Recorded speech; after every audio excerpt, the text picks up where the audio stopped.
Hello guys, ഇന്ന് നമ്മൾ ക്യാമ്പിങ്ങിന് പോവാണ് കേട്ടോ. ഇന്നലെ പറഞ്ഞ പോലെ നമ്മൾ ജബൽ ജേസിലാണ് പ്ലാൻ ചെയ്തേക്കുന്നത്. അപ്പോൾ അവിടെ പോയിട്ട് ചിക്കനൊക്കെ ചൂടാൻ വേണ്ടിയിട്ട് നമ്മൾ മാരിനേറ്റ് ചെയ്തുകൊണ്ടിരിക്കുകയാണ് കേട്ടോ. ചിക്കൻ നമ്മളൊരു 7 മണിക്ക് പോകാനാണ് പ്ലാൻ ചെയ്തിരുന്നത്. പക്ഷെ പ്ലാൻ ചെറുതായിട്ടൊന്ന് പാളി.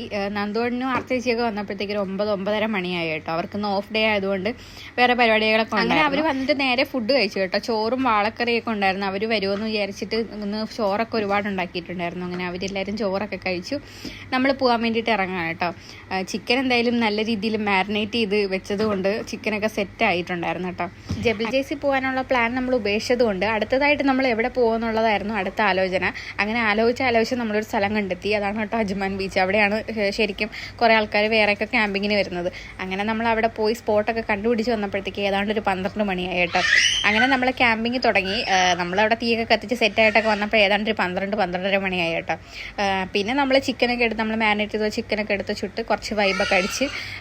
എനിക്കാണെങ്കിൽ വൈബടിക്കാൻ പറ്റിയില്ല ഗൈസ്, കാരണം അയാൾ നല്ല അലമ്പായിരുന്നു. കുറച്ച് നേരം സ്ട്രോളറിൽ ഇങ്ങനെ ഉരുട്ടിക്കൊണ്ട് നടന്ന് ഒന്ന് ആശ്വസിപ്പിച്ചു. കുറച്ച് കഴിഞ്ഞപ്പോഴത്തേക്ക് അവൻ്റെ തനി സ്വഭാവം കാണിച്ചു തുടങ്ങി. അപ്പം ഫുള്ള് അലമ്പായതോടുകൂടി എൻ്റെ മൂഡ് പോയി കേട്ടോ.